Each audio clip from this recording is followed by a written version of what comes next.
Good evening all of you, সবাই আশা করি ভালো আছো। আজকে নতুন একটা ভিডিও নিয়ে চলে এলাম আবার। আজকে আমরা ফার্মাসিউটিক্যাল কেমিস্ট্রি একদম প্রথম থেকে শুরু করব।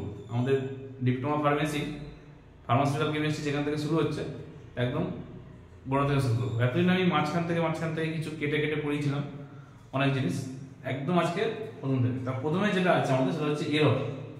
ঠিক আছে, এবার এরর মানে এক কথায় কি বোঝায়? এরর মানে ভুল বা দোষ।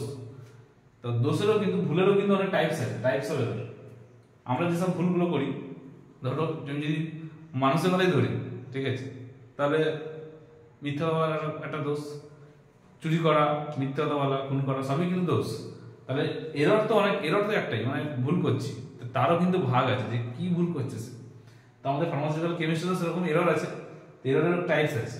সব এরর কিন্তু একই রকম নয়, সব ভুলই কিন্তু মানে ভুলের যেমন কি একটা মাপকাঠি আছে যে এই ভুলটা করেছে যে তার একটা শাস্তি আছে, তো সেরকমই কিন্তু ভুলেরও এখানে যে ভুলগুলো আছে সেখানেও কিন্তু তার একটা মাপকাঠি আছে। মানে এই এররগুলোকে আমি চেঞ্জ করতে পারি বা মডিফাই করতে পারি বা জিনিসটাকে কি করতে পারি, এটা আছে। তো আমাদের প্রথমে এররের ডেফিনেশন কি আছে? Error is defined as the deformity present in any measurement by addition of any internal or external factor. Error মানে এক কথায় কি বোঝায়? কোনো ডিফর্মিটি মানে কোনো রকম কোনো চেঞ্জেস বা জিনিসটা যেটা হওয়ার কথা ছিল সেটা হচ্ছে না। আমার যে রেজাল্টটা পাওয়ার কথা ছিল, ধরো আমি একটা যোগ করতে বললাম, সিম্পল 5 + 5, তো 5 + 5 করলে 10 হয়। কেউ যদি 11 লিখে দেয় তাহলে কি হলো? তার একটা এরর হলো। সেটা কি হলো? সেটা ইনক্রিজ হয়ে গেলো। এখানে দু রকমের হয়, একটা হয় ইনডিউসড, ঠিক আছে, আচ্ছা, by addition of any internal or external factor. In pharmaceutical science, error are induced by the defective equipment and methods. যেটা বলছিলাম। তো এররের দুটো পার্ট আছে। অনেক সময় এরর বাড়তে পারে বা এরর কমতে পারে। আমি যদি 5 + 5 দিলাম তো 10 হওয়ার কথা, যদি 11 হয়ে যায় তাহলে এরর হলো। কিন্তু এটা কি এরর হলো? এটা ইনক্রিজমেন্ট এরর, মানে জিনিসটা যদি রেজাল্ট বেড়ে যায়। আর একটা হয় সেটা হচ্ছে negative error.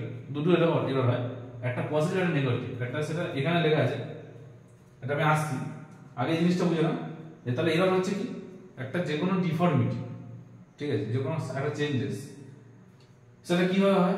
Addition of any internal external factor. কোনো ইন্টারনাল অথবা এক্সটার্নাল ফ্যাক্টরের কারণে হতে পারে। আমি ধরো একটা মিক্সিং করছি বা কোনো রিঅ্যাকশন করছি দুটো কেমিক্যাল নিয়ে, তো সেই দুটো কেমিক্যাল নিয়ে যে রিঅ্যাকশনটা হবে তার মধ্যে যদি অন্য কোনো কেমিক্যাল এসে যায় তাহলে তো জিনিসটা রেজাল্ট পাল্টে যাবে। আমি সিম্পল যদি বলি, নুন আর চিনির জল আমি করছি, নুন চিনির জল, তাহলে নুন চিনির জলের মধ্যে যদি তেল দিয়ে দিই তো তাহলে তার রিঅ্যাকশন তো তার জিনিসটা পাল্টে যাবে, তার টেস্টও পাল্টে যাবে, তার পুরো জিনিসটা চটকে যাবে। তাহলে এটাই হচ্ছে এরর, আর কিছু না। সিম্পল কথা বলতে গেলে এটাই, যে ইন্টারনাল অথবা এক্সটার্নাল কোনো কারণে হতে পারে। এক্সটার্নাল হতে পারে মানে বাইরে থেকে কিছু আসতে পারে, বা ইন্টারনাল মানে দুটো রিঅ্যাকশন, দুটো কেমিক্যালের মধ্যে যদি কোনো ইমপিউরিটিস থাকে, বা এখানে যেটা বলেছে পয়েন্ট লাইনে, in pharmaceutical science error are induced by the defective equipment and methods. এখানে কিন্তু বেসিক্যালি ডিফেক্টিভ ইকুইপমেন্ট যদি হয়, মানে যে দুটো জিনিস নিয়ে আমি কাজ করছি, ধরো দুটো মেশিন নিয়ে কাজ করছি বা দুটো রিএজেন্ট নিয়ে কাজ করছি, সেই দুটো রিএজেন্ট যদি এক্সপায়ারি হয়ে যায় বা সেই দুটো রিএজেন্ট যদি নষ্ট হয়ে যায় তাহলে সেইগুলো থেকে ডিফেক্টিভ হতে পারে। বেসিক্যালি কিন্তু এরকম হয় না, তাও হতে পারে আর কি। তো সেটাকে এরর বলছি। এবার এররের অনেকগুলো ভাগ আছে, এখানে দুটো লিখেছি, এরপরে আমি আসছি আর। তো প্রথমটা কি বলছে? অ্যাবসলিউট এরর, ঠিক আছে। অ্যাবসলিউট এরর কোনটাকে বলে? ডিফারেন্স বিটুইন এক্সপেরিমেন্টাল মিন, মানে অ্যাবসলিউট এরর আর কি বলা হচ্ছে। এটাকে শুরু করতে হতো এরকম ভাবে যে ইট ইজ দ্য ডিফারেন্স, এটা লিখে নেন, তাহলে লিখে নেবে যে it is the difference between experimental mean value and the actual value. মানে কি এক্সপেরিমেন্টাল মিন ভ্যালু মানে যে ভ্যালুটা আমি পেয়েছি, যেটা আমি এক্সপেরিমেন্ট করে পেয়েছি সেটা হচ্ছে আমার কি এক্সপেরিমেন্টাল মিন ভ্যালু। আর অ্যাকচুয়াল ভ্যালু কোনটা? অ্যাকচুয়াল ভ্যালু যেটা হওয়ার কথা ছিল সেটা আমি যেটা বললাম 5 + 5 কত? 10 হচ্ছে। আমি ধরো 11 পেয়েছি, 11 পেয়েছি মানে কোনটা? সেটা এক্সপেরিমেন্টাল মিন ভ্যালু। এক্সপেরিমেন্ট করে 11 পেলাম, কিন্তু অ্যাকচুয়াল ভ্যালু কত হবে? 10 হবে। তখন সেরকম এররকে বলা হয় is known as the absolute error. It may be positive and negative. এটা কি হতে পারে? পজিটিভ হতে পারে, আবার নেগেটিভ হতে পারে। এক্ষুনি বলেছি যে মানে বেশি হতে পারে আবার কম হতে পারে। এর একটা ফর্মুলা আছে, কি ফর্মুলা? তাহলে অ্যাবসলিউট এরর হচ্ছে মিন ভ্যালু থেকে ট্রু ভ্যালু যেটা মাইনাস করে পাবো। মিন ভ্যালু মানে যেটা আমাদের বেরিয়েছে, আর ট্রু বা অ্যাকচুয়াল ভ্যালু মানে যেটা আমাদের মানে অরিজিনাল অ্যান্সার, যেটা পারফেক্ট অ্যান্সার, সেটা মাইনাস করে যেটা বেরোবে সেটা আমাদের অ্যাকচুয়াল ভ্যালু। এরপর আছে কি রিলেটিভ এরর। রিলেটিভ এরর কোনটা? It is defined by the dividing the absolute error by the true value. ফর্মুলাটা দেখলে কিন্তু ইজি বুঝতে পারবে। রিলেটিভ এররটা কি বলছে? রিলেটিভ এরর সমান সমান equals to measured mean value. Mean value যেটা আমি পেয়েছি মাইনাস করতে হবে কোনটাকে? ট্রু ভ্যালুকে মাইনাস করতে হবে, আবার ট্রু ভ্যালু দিয়ে ডিভাইড করতে হবে, দিলে পাবো হচ্ছে কি রিলেটিভ এরর। ঠিক আছে, জাস্ট যদি ইকুয়েশনটা দেখো মানে রুলটা দেখো, ফর্মুলাটা যদি দেখো তাহলে কিন্তু নিজেরাই ডেফিনেশন লিখতে পারবে। আর এটাকে কিভাবে লেখা হয়? এটাকে it is generally expressed as percentage. এটাকে পার্সেন্টেজে লেখা হয় রিলেটিভ এররটা। ঠিক আছে, এবার পরেরটা দেখে আসি। পরের যে এররটা আছে, এরপর যেটা আছে সেটা হচ্ছে on the basis of nature and source error are divided into. কিসের উপর? নেচার আর সোর্সের উপর বেস করে। নেচার আর সোর্সের উপর বেস করে এররকে কতটা ভাগে ভাগ করা হয়েছে। কি ভাবে দেখো নিচে লেখা আছে। প্রথম হচ্ছে ডিটারমিনেন্ট এরর আর সিস্টেমিক এরর। আরেকটা ভাগ আছে ডিটারমিনেন্ট বা সিস্টেমিক। আরেকটা ভাগ হচ্ছে নিচে লেখা আছে, সেটা হচ্ছে ইনডিটারমিনেট আর র্যান্ডম এরর। ডিটারমিনেট মানে কি?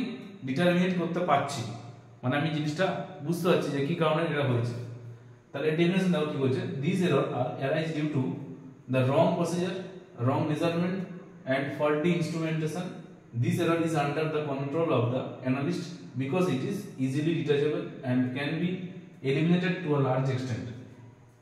এখানে কি বলছে দেখো, যেটা অ্যারাইজ হচ্ছে কি কারণে? Due to the wrong procedure. আমি একটা রং প্রসিজার করছি, আমি একটা ভুলভাল মেজারমেন্ট করেছি, ভুলভাল প্রসিজার করেছি, তো তার জন্য এটা আসছে। তো কি কি কারণে হয়? রং প্রসিজারের কারণে। প্রসিজার আমি ভুল করেছি, মেজারমেন্ট ভুল করেছি, আর ফল্টি ইনস্ট্রুমেন্টেশন মানে ইনস্ট্রুমেন্ট আমি ভুল চুজ করেছি। তো তার জন্য যে এররটা হচ্ছে সেটা হচ্ছে ডিটারমিনেন্ট এরর বা সিস্টেমিক এরর। আর এই এররটা কি? Under the control of the analyst. Analyst মানে যে কাজটা করছে তার কন্ট্রোলে আছে, কারণ সে কিন্তু জিনিসটা জানে যে আমার মেজারমেন্টটা ভুল হয়েছে বা আমি ইনস্ট্রুমেন্টটা ভুল নিয়েছিলাম, জিনিসটা জানে জিনিসটা, তো তার কন্ট্রোল আছে। আর এটা কি ইজিলি ডিটেচেবল, ইজিলি আমি জিনিসটা ডিটেক্ট করতে পারছি, আর কি এলিমিনেট করতে পারছি টু আ লার্জ এক্সটেন্ট। আমি এলিমিনেট করতে পারছি জিনিসটা, কারণ জিনিসটা ভুল হয়ে গেছে, তো জিনিসটা পুরোপুরি নষ্ট, জিনিসটা ফেলে দিতে হবে বা ওটা ক্যান্সেল করতে হবে। এবারে এর ভাগগুলো কি? প্রথমে হচ্ছে source of systemic error. Systemic এররের সোর্সগুলো কি কি হবে? একটা আছে ইনস্ট্রুমেন্টেশন এরর, ইজিলি কিছু কঠিন কিন্তু নেই, নিজে মান লিখতে পারবে। ইনস্ট্রুমেন্টেশন এরর মানে কি? যদি ফল্টি বা ডিফেক্টিভ ইনস্ট্রুমেন্ট আমি চুজ করি, ধরো যে ইনস্ট্রুমেন্ট আমি নিয়েছি সেটা আমার ভুলভাল রিডিং দিচ্ছে। একটা স্কেল নিয়েছি, স্কেলটা ধরো 30 সেমি জায়গায় ধরো ওটা 25 আছে বা 29 আছে, তাহলে সেই স্কেলটা তো যদি কিছু মাপি আমি, তাহলে সেটা তো এরর তো হবেই যে কোনো জিনিসের। তো সেরকমই যদি ইনস্ট্রুমেন্টটা ভুল থাকে তাহলে তো আমার তো অসুবিধা, আমার তো ভুল নেই, জিনিসটা ইনস্ট্রুমেন্টেশনে ভুল আছে। এবার সেইটাকে দেখে নেওয়া উচিত ছিল, সেটা আমি দেখিনি, তাই জন্য একটা এরর হচ্ছে। তো সেটা হচ্ছে কি ইনস্ট্রুমেন্টাল এরর। তাহলে due to the use of the defective equipment or low quality instrumentation error are arise in the analytical procedure. তো লো কোয়ালিটি হতে পারে, আর লো কোয়ালিটি কোনো ইনস্ট্রুমেন্ট চুজ করেছি সেটার কারণে, বা কোনো ডিফেক্টিভ ইকুইপমেন্ট নিয়েছি সেটার কারণে। এরপর আছে কি proportional error. The absolute value of this kind of error changes with the size of the sample. এখানে স্যাম্পলের যে সাইজ নেওয়া দরকার ছিল সেই সাইজ না নিয়ে আমি বেশি বড় বা ছোট নিয়েছি, তার জন্য কি হচ্ছে যে অ্যাবসলিউট ভ্যালু ছিল, যে ভ্যালুটা আমার পাওয়ার কথা সেই ভ্যালুটা না পেয়ে অন্য ভ্যালু পেয়ে যাচ্ছি। এরপর আছে পার্সোনাল এরর। পার্সোনাল এরর মানে আমরা নিজেদের পার্সোনালি কোনো ভুল যদি হয়। Error are induce due to the carelessness or ignorance. Carelessness মানে আমি ধরো কেয়ার করিনি জিনিসটা, যেখানে ঢাকা দিয়ে রাখার কথা আমি সেখানে খুলে রেখেছি, বা যেটা গরম করার জায়গায় আমি গরম করিনি, যে কোনো রকমের জন্য কেয়ারলেসনেস, ঠিক আছে, যে কোনো কেয়ারলেসনেস বা ইগনোরেন্স, জিনিসটা আমি ইগনোর করেছিলাম। বা ল্যাক অফ স্কিলড, যদি আ person without the proper skill, যদি স্কিলড পারসন না হয়, মানে যে জিনিসটা জানে তাকেই করতে হবে। অবভিয়াসলি স্কিলড পারসনের কাছে কিন্তু জিনিসটা শিখতে হবে, আর নাহলে জিনিস এররটা বেশি বাড়বে। So this is also called the operative error. তাই এটাকে আরেকটা নাম রাখা কি অপারেটিভ, মানে অপারেশন করতে গিয়ে যেটা আমার ভুলটা হবে, তাই নাম হচ্ছে অপারেটিভ এরর। হয়ে গেল। তাহলে কিছুই না। ইনস্ট্রুমেন্টেশন এরর মানে কি? ইনস্ট্রুমেন্টে যদি কোনো ডিফেক্টিভ থাকে। পার্সোনাল এরর মানে পার্সোনালি কোনো ভুল হচ্ছে, মানে কেয়ারলেসনেস বা ইগনোরেন্স এই কারণে, বা স্কিলড, আমার স্কিল নেই, আমি করতে গেছি, আমি ভুল করেছি, তো এইসব কারণ হতে পারে। আর একটা কেমিক্যাল রিয়েজেন্ট এরর, এটা আমি লিখিনি আর ডেফিনেশন নিজেরা লিখতে পারবে। কেমিক্যাল রিয়েজেন্ট এরর মানে কি? যে কেমিক্যালটা নিয়েছি সেটা আমার ডিফেক্টিভ কোয়ালিটি অফ কেমিক্যাল, বা কেমিক্যালটা কোনো ভুল আছে, বা যে কেমিক্যাল নেওয়ার কথা ছিল, দুটো কেমিক্যাল নেওয়ার কথা, আমি অন্য কেমিক্যাল নিয়ে নিচ্ছি, তাহলে জিনিসটা ভুল হবে। আর কি আছে, এরর ইন মেথোডোলজি, যে মেথডে আমার করার কথা ছিল আমি ওই মেথডে না করে অন্য মেথডে করতে গেছি। ধরো জলের পরে আমার নুন দেওয়ার কথা, তরকারি রান্না করছি ধরো, তো জলের পরে আমি নুন দেওয়ার পরে কি জল দিতে হবে, তো সেই জায়গায় যদি আমি তেল ঢেলে দিই পরে, তাই জিনিসটা ভুল হয়ে যাবে। তো এখানেও কিন্তু সেই একই জিনিস, রিয়াকশন যদি আমি ভুল জিনিস রিয়েজেন্ট অ্যাড করি তাহলে কি মেথোডোলজিতে ভুল হয়েছে, তারপরে এরর হবে। তাহলে কিছু না, বেসিক্যালি কিন্তু জিনিসগুলো যদি মনে রাখো হেডিংটা, তাহলে নিজেরাই কিন্তু লিখতে পারবে। একটা হচ্ছে ভুল কেমিক্যাল চুজ করছি, তাহলে কেমিক্যাল এরর হয়ে গেল। আমি নিজে স্কিলড নই, তাহলে পার্সোনাল এরর। আমার আর কি হয়, ইনস্ট্রুমেন্টেশন যদি খারাপ থাকে তাহলে একটা এরর হচ্ছে। তো এইগুলি হচ্ছে বেসিক্যালি কয়েকটা জিনিস। এরপর যেটা আসছে হচ্ছে intermediate or random error. In this error we do not define the specific well known reason. এই সমস্ত এররে আমরা কোনো স্পেসিফিক রিজন পাই না, and can't be eliminated, so it is also called the accidental error. এর কোনো রিজন কিন্তু পাওয়া যায় না, কিছু এরর অনেক সময় হয়ে যায়। এটা আমি ডেফিনেশন দিচ্ছি, এটা এখানে শেষ হলো। তো এটা জেনে রাখা শুধু যে ইন্টারমিডিয়েট এরর মানে কি, যে এররের কোনো স্পেসিফিক কারণ হয় না, বা অ্যাক্সিডেন্টালি আমার জিনিসটা ঘটে গেছে, কি কারণে ঘটেছে আমি বুঝতে পারছি না, কি কারণে ঘটেছে আমি বুঝতে পারছি, হয়তো কিন্তু কোনো রকমের কোনো রিয়েজেন্ট বা কোনো কিছু গন্ডগোল হয়েছে বলেই হয়েছে, কিন্তু জিনিসটা আমি আইডেন্টিফাই করতে পারছি না, জিনিসটা আমি বুঝতে পারছি না। তো সেইরকম এররগুলোকে বলা হচ্ছে ইন্টারমিডিয়েট এরর। ঠিক আছে, তো এই পরেরটা আসছে দেখো, এটা হচ্ছে ইন্টারমিডিয়েট বা র্যান্ডম এরর। র্যান্ডম এররটা কি কারণে হচ্ছে, যেটা বললাম যে র্যান্ডম এরর কিন্তু কখনো কোনো আননোন রিজন হয়, কোনো রিজন পাওয়া যায় না, unknown reason, without any reason that type of error occurs. So this is called the intermediate error. Cause কি কারণে হয়, it is due to the slight variation in reading a measuring device. কোনো কিছু measuring device, ধরো আমি একটা bullet বা scale দিয়ে মাপছি জিনিসটা, ঠিক আছে, ধরো মানে বাই চান্স আমার চোখের নিমেষে একটুখানি ভুল হয়ে গেল, আমারই ভুল, কিন্তু আমি জিনিসটা আমি ভাবলাম যে ঠিক আছে, বা হালকা রিডিংটা চেঞ্জ হয়ে গেল, সেটা বুলেট হতে পারে বা স্কেল হতে পারে। তো এই চেঞ্জটা কিন্তু কখনো আমি পাল্টাতে পারবো না, যে চেঞ্জটা নিয়ে নিয়েছি সেটা কিন্তু হয়ে গেছে পুরোপুরি, যখন মানে রিয়াকশন হয়ে যাবে কমপ্লিট, যখন কাজটা আমার শেষ হয়ে যাবে তখন কিন্তু এররটা থেকে যাবে।